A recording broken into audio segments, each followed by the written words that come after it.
આ બધા સેવક ગણ પધારેલા છો, મંચસ્થ મહાનુભાવોને નમસ્કાર કરીને વિનંતી કરવામાં આવે છે કે સજ્જનો જે કાઉન્ટર ઉપર માઇક છે એ થોડો ધેમો રાખો અને માતાઓ બહેનો ભાઈઓને વિનંતી કરવામાં આવે છે કે મોટી સંખ્યામાં ઉપસ્થિત થયા છો તો મારી બે હાથ જોડીને નમ્ર વિનંતી છે કે બધા થોડી દેર માટે શાંત બની જાઓ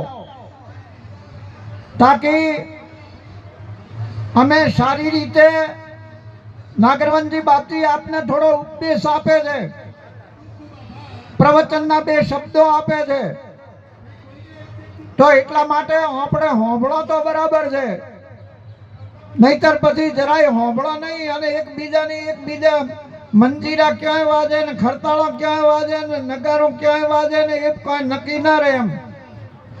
એટલા માટે હાથ જોડીને વિનંતી છે કે નાગરવનજી મહારાજ આપને સંબોધન કરશે તો એમના મુખારવિંદથી ચાર શબ્દો તો ખરેખર સજનો એક તો ખુશીની વાત છે કે અત્યારે આ યુગની અંદર આ કળી કાળની અંદર ના દ્રશ્ય જોયું હોય અને કોઈને ખબર ના હોય. પહેલાની માન્યતા હતી કે આ બાપજીની સમાધિ છે, આટલા વર્ષ પહેલા આ બાપજી તાપ્યા છે, આટલા વર્ષ પહેલા આ બાપજી તાપ્યા છે, આ બાપજીની સમાધિ છે, આ સમાધિ છે, એવી મહાપુરુષો આપણે ઘણા થયા છે. પણ કળી કાળમાં એ બધી વાત સાંભળવા મળતી હતી. પણ આજથી અમુક વર્ષ પહેલા કંઈક 6-7 દશક ની અંદરની વાત છે. તો સજનો હરિપુરી મહારાજે આપણે હોય જીવત સમાધિ આ જગ્યા ઉપર લીધેલી છે અને આહોદર જગ્યાના પોતે મોડી થતા અને આ 10 નામ ભેખ મોયેલા જ હતા, જરાય બીજા કોઈ નતા. રાજપૂતના ઘરનો શરીર હતો અને મહાસિદ્ધ તપસ્વી હતા અને એમને ભગવાનનો આદેશ થયો અને એ આદેશ અનુસાર એમણે જાહેર કર્યો કે મારે જીવત સમાધિ લેવાની છે. ત્યારે ફોરણાથી દરબારને બોલાયા. એ વખતે દરબારનો બહુ ચાલતો હતો અને એમણે કીધું, ત્યારે દરબારે કીધું કે બાપુ અમે આપને આપની ઈચ્છા મુજબ જીવત સમાધિ આપી શકીએ, પણ તકલીફ એ છે આજે સરકારનો બહુ ચાલે છે, અમારું ચાલતું નથી ને સરકાર એમાં કોઈ વિક્ષેપ કરે તો અમને સજા પડી શકે છે, આવો પ્રાવધાન છે. ત્યારે બાપજીએ કીધું કે હું આગળથી કહું છું કે પોલીસ આવશે પણ આ બાજુ ઓઢા જગ્યાની બાજુ નજર ના કરે અને પોલીસની આ બાજુ દ્રષ્ટિ ના હોય તો મારી વાતને માને અને હું કહું એ પ્રમાણે મારી સમાધિની અંદર સહભાગી બનજો. અને હકીકત એ બન્યો, પોલીસ આવી ખરી, બધી વાત થઈ, પણ કોઈએ કાંઈ કીધું નહીં અને એમ થકી પોલીસ આપમેળે જતી રહી.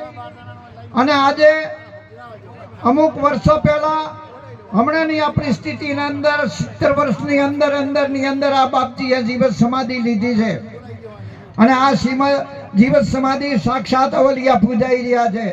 તો સજ્જનો, આપણી સંસ્કૃતિ સતી પ્રથા અને સમાધિ પ્રથા નાબૂદ સરકારે કર્યા પછીની પણ એમણે પોતાના તપોબળથી, આત્મબળથી અને પોતાના તપથી એમણે સમાધિ લીધી, આપણી સંસ્કૃતિને ઉજાગર કરી, આપણી પરંપરાને ઉજાગર કર્યો, ભેખ ભગવાનને અજવાળ્યો અને આજે પણ એમના નગારા ડંકા વાજી રહ્યા છે.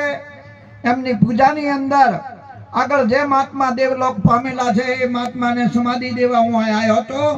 ગામના ઈચ્છા હતી કે અમારે ભંડારો કરવો, પણ એ વખતે કોરોનાનો મહાકાળ હેડતો હતો, એના કારણે બધો વંચિત રહ્યો અને ન કરી શક્યા. સમય આવ્યો, ગામવાસીઓ આવ્યા અને કીધું કે બાપજી અમારે ભંડારો કરવો છે.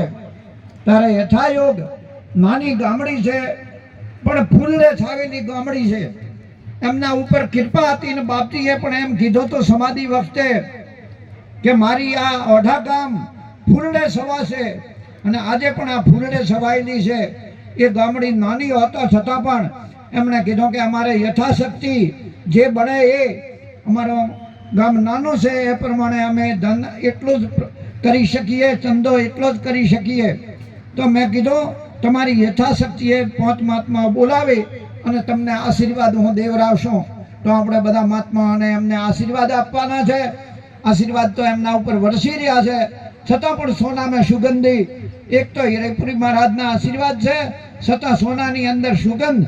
આજે અત્યારે ગંગા જમના સરસ્વતી ત્રિવેણી આજે હાલતું ચાલતું તીરથ છે. સંતો અહીં પધાર્યા છે, તો સંતો આપણને આશીર્વાદ આપશે અને એ આશીર્વાદને લઈને આપણે માથે ચડાવશું. આટલો કહીને વાણી વિરામ આપો. નાગરવંજી મહારાજ આગળ વિનંતી છે કે સભાને સંબોધન કરે અને 4 શબ્દો આપણા મોઢાથી ફૂલડા પથરાવો.